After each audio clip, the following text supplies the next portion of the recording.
پر تشریف فرما اور کرام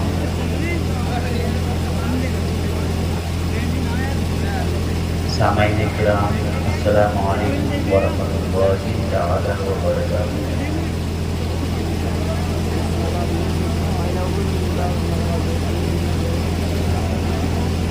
مجھے خوشی اس بات کی ہے کہ اس مجمع میں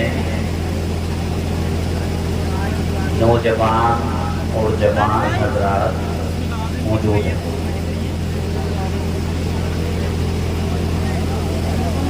میں آپ حضرات سے گزارش کرتا ہوں کہ آپ حضرات کچھ وقت 12:17 ہو رہے ہیں اور 12:57 تک صبر کریں، اس سے پہلے انشاءاللہ میں رخصت ہو جاؤں گا۔ نحمدہ و نصلی علی رسولہ الکریم، اما بعد فاعوذ باللہ من الشیطان الرجیم، بسم اللہ الرحمن الرحیم۔ واصبر نفسك مع الذين يدعون ربهم بالغداة والعشي يريدون وجهه ولا تعد عيناك عنهم تريد زينة الحياة الدنيا ولا تطع من أغفلنا قلبه عن ذكرنا واتبع هواه وكان أمره فرطا۔ صدق الله العلي العظيم وصدق رسوله النبي الأمين المكين الكريم ونحن على ذلك لمن الشاهدين والشاكرين والحمد لله رب العالمين۔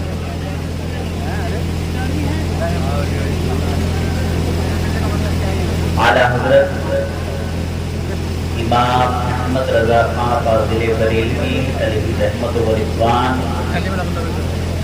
ارشاد فرماتے ہیں، تیرے غلاموں کا نقش قدم ہے راہ خدا، تیرے غلاموں کا نقش قدم ہے راہ خدا، وہ کیا بہت سکے جو یہ چراغ لے کے چلے۔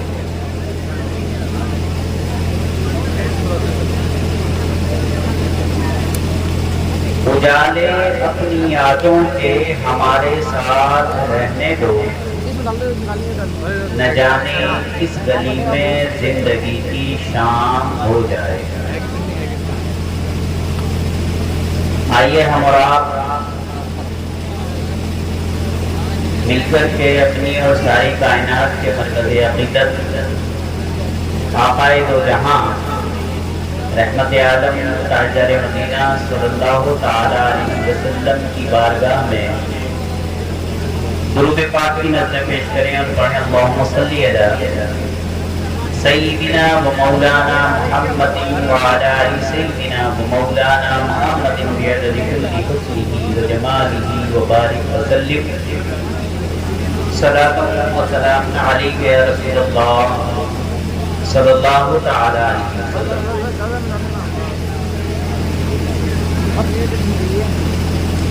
معزز سامعین، آپ سب حضرات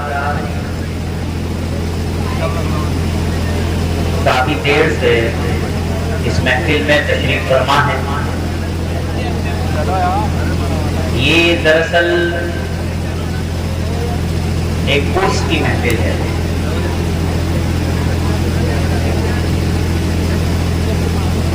کورس ایک بزرگ ہیں مست عبد الحکیم صاحب رحمت اللہ علیہ، جو آپ کے بائیں جانب اور میرے دائنی جانب مدفون ہیں، اور ان کا قبہ لائٹوں سے منور ہے۔ بزرگوں کی یاد اور بزرگوں سے محبت، یہ دراصل ایمان کی نشانی ہے۔ اللہ پاک قرآن مجید میں ارشاد فرماتا ہے وَمَنْ يُعَظِّمْ شَعَائِرَ اللَّهِ فَإِنَّهَا مِنْ تَقْوَى الْقُلُوبِ، کہ جو اللہ کی نشانیوں کا احترام کرتا ہے تو یہ بات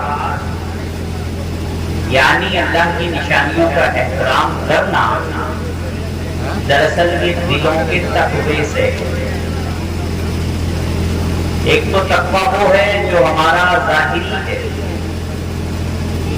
مثال کے طور پر ہم نماز پڑھتے ہیں تو نماز سے پہلے وضو کرتے ہیں، اچھی طریقے سے وضو کرتے ہیں، کپڑا پاک و صاف رکھتے ہیں، اچھی طریقے سے پاک و صاف رکھتے ہیں، یہ ظاہری تقوی ہے، جسم کا تقوی ہے، لیکن ایک دل کا تقوی ہے، وہ دل کا تقوی اللہ کے نیک بندوں سے محبت کرنا اور اللہ کی جو نشانیاں ہیں ان کی عزت کرنا اور ان کا احترام کرنا۔ اگر آپ لوگوں کا ساتھ رہا تو آج چند باتیں اولیاء کرام کے حوالے سے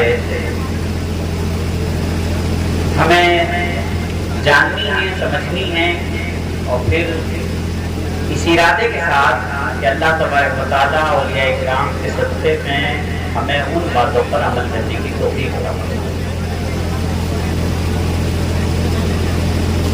میرے پیارے عزیز ساتھیوں، جدھر آپ لوگ نظر گھمائے ہیں میں بھی گھما رہا ہوں، لیکن مجھے کچھ نظر نہیں آ رہا۔ آپ لوگوں کو ادھر کیا نظر آ رہا ہے؟ اگر ادھر کچھ زیادہ اچھی چیز ہے تو میں 5 منٹ کا ٹائم دیتا ہوں، ادھر جائیے، پھر فرصت ہو کر کے آئیے اور پھر سنیے۔ کیا ایسا ہے؟ چلیے ایک بار اللہم صلی علی سیدنا و مولانا محمد وعلی آل سیدنا و مولانا محمد بعدد کل اسم بجمالہ و بارک وسلم۔ صلاۃ و سلام علیک یا رسول اللہ صلی اللہ تعالی علیہ وسلم۔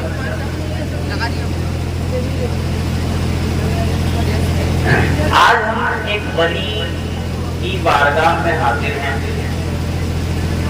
سوال یہ ہے کہ ولی کسے کہتے ہیں، ولی کون ہوتا ہے؟ ہم کہتے ہیں نا کہ اولیاء کرام کی بارگاہ میں جاؤ، اولیاء کرام سے محبت کرو، اولیاء کرام سے نسبت جوڑو، اولیاء کرام کے پاس بیٹھو، اولیاء کرام کی یہ شان ہے، اولیاء کرام کی یہ عظمت ہے، سب چیزیں اپنی جگہ، لیکن سوال یہ ہے کہ ولی ہوتا کون ہے، ولی کہتے کسے ہیں؟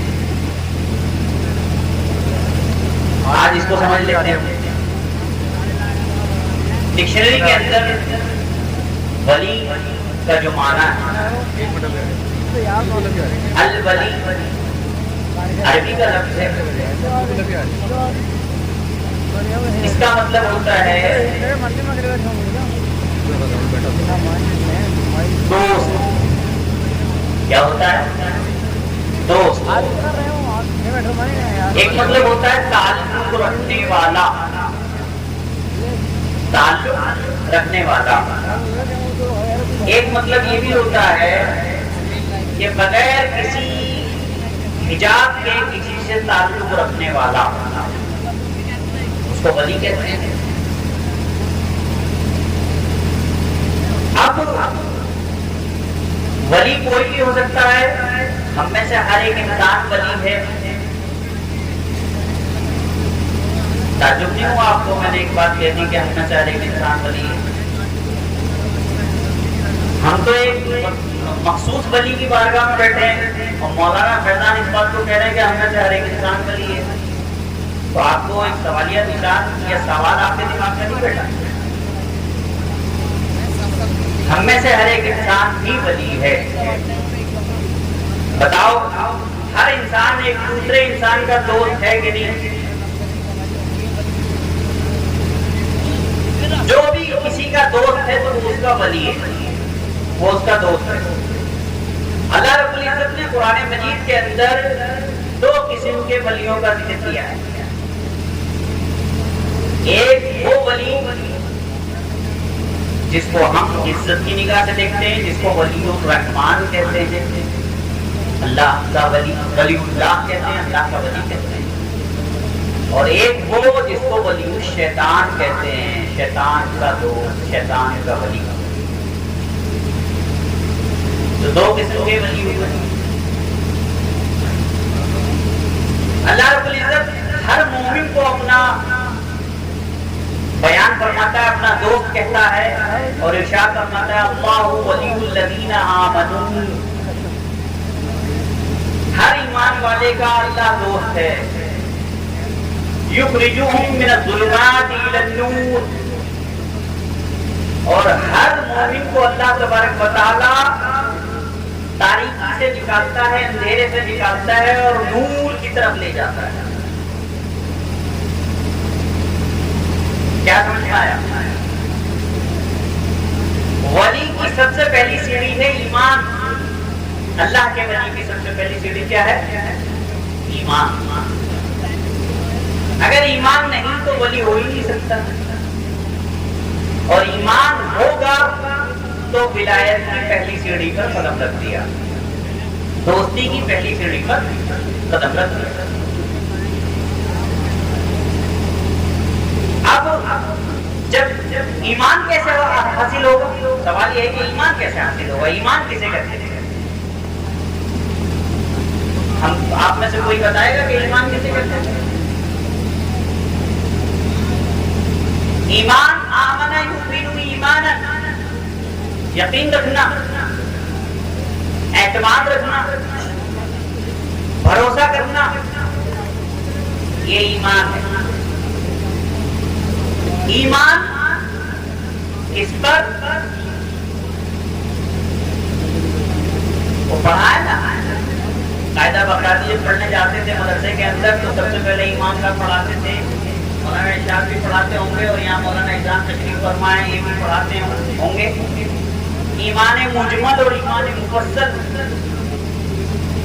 آمنت باللہ و ملائکتہ، ایمان مجمل کیا ہے؟ ایمان مجمل یہ ہے کہ آمنت باللہ کما ہوا باسمائہ و صفاتہ، میں اللہ پر ایمان لایا جیسا وہ اپنے صفات کے ساتھ ہے، اپنے ناموں کے ساتھ ہے، اور میں نے اس کے احکام کو دل و جان سے قبول کیا، دل و جان سے قبول کیا میں نے اس کے احکام کو۔ احکام کیا ہے؟ اس نے جو بھی آرڈر دیا ہے میں نے اس کے آرڈر کو اپنے دل و جان سے قبول کیا کہ میں اس پہ عمل کروں گا۔ یہ گویا کہ ایک قسم کا شفقت ہے۔ شفقت، ابھی شفقت گرڑ ہوا تو شفقت گرڑ کرتے ہیں کہ بھائی ہم یہ کریں گے، میں فلانا صاحب میں اپنے بھارت کے ساتھ ایسا ایسا ایسا ایسا ایسا کروں گا۔ اب ہم نے کہا کہ میں اللہ کی ذات پر ایمان لایا۔ ایمان کسی کو نہیں دکھتا، کسی کو دکھتا ہے؟ کسی کو نہیں دکھتا ایمان۔ ارے بھائی آپ کا یقین کس کو دکھتا ہے؟ کسی کو نہیں دکھتا۔ آپ کی نیت، آپ کا یقین، آپ کا اعتماد، آپ کا بھروسہ کس پہ کس کا کتنا ہے کسی کو نہیں دکھتا۔ یہی ایمان کا معاملہ ہے کہ ایمان کس کا کتنا ہے یہ کسی کو نہیں دکھتا، لیکن ایمان کی جڑ جب جم جاتی ہے تو اس جڑ کے بعد جو عمل کا تنا نکلتا ہے وہ تنا سب کو دکھتا ہے۔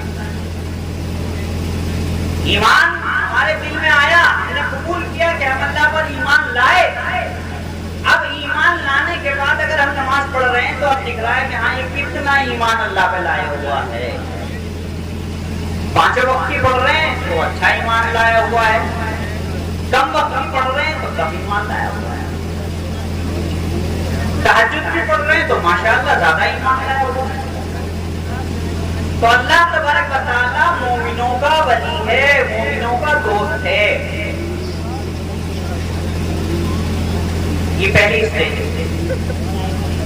دوسری اسٹیج کیا ہے؟ تقویٰ حاصل کرنا۔ ولایت کا دوسرا درجہ کیا ہے؟ تقویٰ حاصل کرنا۔ ایک ولی تقویٰ حاصل کرتا ہے۔ تقویٰ کسے کہتے ہیں؟ کہتے نہیں کیا تقویٰ بہت بڑا متقی انسان ہے، یہ تو بہت بڑے متقی بھائی، ہمارے امام صاحب تو بہت بڑے متقی ہیں، سب کہہ دیتے ہیں، لیکن متقی کہتے کسے ہیں؟ اب ہم پوچھیں گے متقی کسے کہتے ہیں تو سب متقی ہو جائیں گے، متقنے لگیں گے کہ متقی کسے کہتے ہیں؟ متقی کہتے ہیں تقویٰ حاصل کرنے والا۔ تقویٰ کیا ہے؟ تقویٰ پرہیز، بچنا اور خوف، ڈر، اللہ کے خوف سے، اللہ کے احکام کو پکڑ کے اللہ کے منہیات سے بچنا، یہ تقویٰ ہے۔ اب اس کو یوں سمجھ لیں کہ ایک انسان جب ایک ڈاکٹر کے پاس جاتا ہے تو ڈاکٹر اس انسان کو متقی بناتا ہے، متقی پیدا کرتا ہے۔ وہ کیسا متقی بناتا ہے؟ مجھے لگ رہا ہے کہ آپ کے مقرر خصوصی تو وہی میرے بات ہے نا، تو ٹھیک ہے، میں السلام علیکم کر دیتا ہوں۔ میری گزارش یہ ہے کہ تھوڑا سا قریب ہو جائے، اس سے مطلب نہیں ہے کہ پنڈال بھرا ہوا ہے کہ نہیں بھرا ہوا ہے، اتنے بیٹھے ہیں تھوڑا سا بول ہے نا، کوئی بات کام کی ہو جائے گی۔ درود پاک پڑھیں، اللہم صلی علی سیدنا و مولانا محمد و بارک وسلم، صلاۃ و سلام علیک یا رسول اللہ صلی اللہ تعالی علیہ وسلم۔ ڈاکٹر کے پاس جب ایک انسان جاتا ہے، جب وہ مریض ہوتا ہے تو ڈاکٹر کے پاس گیا، ڈاکٹر نے کہا کہ اچھا ٹھیک ہے، تم کو یہ دوا کھانی پڑے گی اور یہ پرہیز کرنا پڑے گا، یعنی یہ کھانا چھوڑنا پڑے گا اور یہ کھانا کھانا پڑے گا۔ جب اس شخص نے ڈاکٹر کا نسخہ لے کر کے اس کی دوا لی اور ساتھ میں اس نے جو کھانے کے لیے کھانا لکھا تھا وہ کھایا اور جس کھانے سے اس نے روکا تھا اس سے بچا، تو اب یہ انسان اپنے عمل کے اعتبار سے متقی ہو گیا۔ جب وہ متقی ہو گیا تو اب اس کو شفا جلدی مل جائے گی، اب اس کو آرام جلدی مل جائے گی۔ اور یہ اکرام کی جو بارگاہ ہے، دراصل یہ بھی ایک ڈاکٹر کی مثل ہے، ایک ڈاکٹر کی طرح ہے۔ اور یہ اکرام کی بارگاہ میں جب کوئی بندہ آتا ہے تو اپنے روحانی مرض لے کر کے آتا ہے، اپنے روحانی امراض لے کر کے آتا ہے۔ ڈاکٹر کے پاس ایک انسان جاتا ہے تو اپنے جسمانی مرض لے کر کے جاتا ہے، جسمانی مرض میں بخار ہو گیا، کھانسی ہو گئی، فیور، اس کے علاوہ ہارٹ کی بیماری اور بھی بہت ساری بیماریاں ہیں، وہ سب ڈاکٹر کے پاس لے کے جاتا ہے۔ لیکن حسد کیسے دور ہوگا، غصہ کیسے ختم ہوگا، کسی سے دشمنی ہے، بغض ہے، وہ کیسے ختم ہوگا، کسی سے اناد ہے وہ کیسے ختم ہوگا۔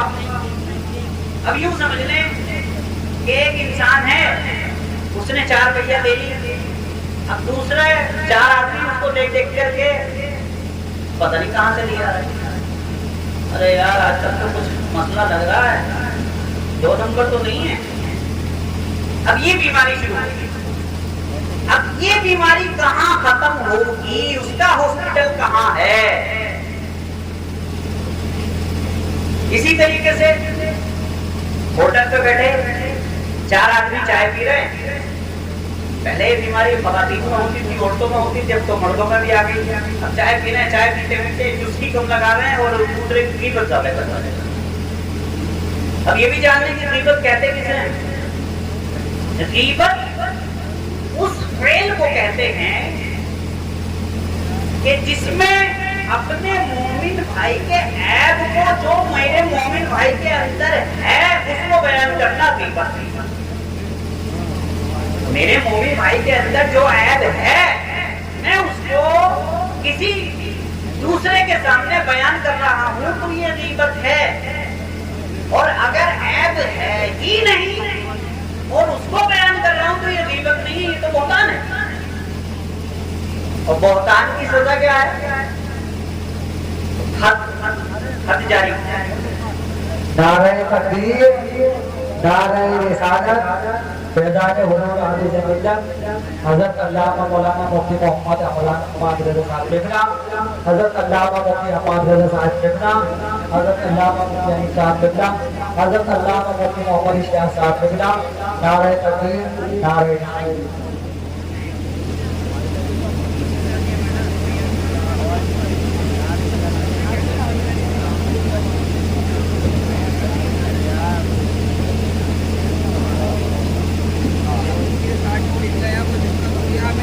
درود پاک پڑھنا محمد صلی اللہ علیہ وسلم مولانا محمد مبارک وسلم صلاۃ و سلام علیک یا رسول اللہ صلی اللہ علیہ وسلم۔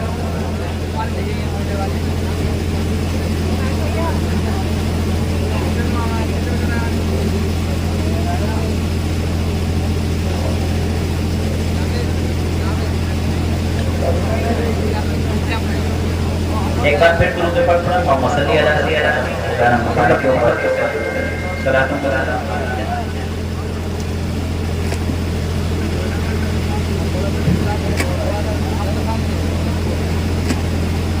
یہ ہوتا ہے اساتذہ کرام کی مہربانی کہ اپنے چھوٹوں کو ہمیشہ دعاؤں سے نوازتے رہتے ہیں۔ یہ ہار ہے، جس کے گلے میں پڑ جائے وہ ہار جاتا ہے اور جیت بھی جاتا ہے، لیکن جو اساتذہ کرام کے سامنے ہار جائے وہ دنیا میں جیت جائے اور ہر مقام پہ جیت جائے، اور جو یہاں جیتنے کی کوشش کرے گا وہ ہر مقام پہ ہار جائے۔ ایک بار پھر تم سے پکڑا محمد صلی اللہ علیہ وسلم مولانا محمد مبارک وسلم صلاۃ و سلام علیک یا رسول اللہ صلی اللہ علیہ وسلم۔ سورہ کہف کی آیت 28 اللہ رب العزت ارشاد فرماتا ہے وَاصْبِرْ نَفْسَكَ مَعَ الَّذِينَ يَدْعُونَ رَبَّهُم بِالْغَدَاةِ وَالْعَشِيِّ۔ اے میرے بندے، تو اپنے آپ کو ان لوگوں کی سنگت میں جمائے رکھ جو صبح و شام اپنے رب کو یاد کرتے ہیں۔ اے میرے بندے، تو اپنے آپ کو ان لوگوں کی سنگت میں یعنی ان لوگوں کی صحبت میں رکھ جو صبح و شام اللہ کو یاد کرتے ہیں۔ وہ کیوں یاد کرتے ہیں اللہ کو؟ یریدون وجہہ، کہ وہ اس کی رضا حاصل کرنے کا ارادہ رکھتے ہیں۔ وَلَا تَعْدُ عَيْنَاكَ عَنْهُمْ، اور تمہاری توجہ ان کی طرف سے ہٹنی نہیں چاہیے۔ تُرِيدُ زِينَةَ الْحَيَاةِ الدُّنْيَا، تم دنیا کی زینت کا ارادہ رکھتے ہو۔ وَلَا تُطِعْ مَنْ أَغْفَلْنَا قَلْبَهُ عَنْ ذِكْرِنَا، اور اس کی اتباع قطعاً نہ کرو جس کا دل ہمارے ذکر سے غافل ہو گیا ہے۔ وَاتَّبَعَ هَوَاهُ وَكَانَ أَمْرُهُ فُرُطًا، اور وہ اپنی نفس کی خواہش میں کی اتباع میں حد سے زیادہ بڑھ گیا۔ اس آیت کریمہ میں اللہ رب العزت نے بڑا قیمتی نسخہ ہمارے لیے ارشاد فرمایا، بس اسی کو ذکر کر کے میں رخصت ہو جاؤں گا۔ نسخہ کیا ہے؟ بات ابھی چل رہی تھی کہ ہمارے نوجوان ہیں، ان کے کاندھے پر آنے والے ٹائم میں بڑا بوجھ ہے۔ آج ہمارے سماج کا حال یہ ہو گیا ہے کہ ہمارا سماج سب سے پہلے بدگمانی کرتا ہے۔ کسی کے بھی بارے میں بدگمان، پہلے بدگمانی آتی ہے، خوشگمانی بہت تحقیق کے بعد میں بدگمانی آتی ہے۔ اور دوسری جو سب سے بڑی بیماری وہ تجسس کی ہے، جاسوسی کرنا ایک دوسرے کی، جاسوسی میں لگے ہوئے ہیں۔ اور تیسری جو سب سے بڑی بیماری ہے وہ ہے غیبت کی، چوراہے ہیں، ہوٹل ہیں، ان پہ بیٹھے ہوئے ہیں اور ایک دوسرے کی برائی کر رہے ہیں۔ ابھی ہم نے عرض کیا کہ غیبت کسے کہتے ہیں؟ میرے پیارے بھائیوں، غیبت اس فعل کو کہتے ہیں کہ جس میں ہم اپنے مومن بھائی کی برائی کر رہے ہوں وہ برائی جو اس کے اندر پائی جاتی ہے. یہ بھی کرتے ہیں. مثال کے طور پر میں کسی سے اپنے بھانجے دیا کے بارے میں ایسی بات کہوں جو اس کے اندر پائی جاتی ہے لیکن اس کا پہلو برا ہے تو یہ بھی کرتے ہیں. پائی بھی جاتی ہے لیکن اس کا پہلو برا ہے یہ غیبت ہے. لیکن میں ایسی بات بیان کر رہا ہوں اس سے جوڑ کر کے جو اس کے اندر ہے ہی نہیں تو یہ غیبت نہیں ہوتا. تو بہتان کی وضاحت ہے.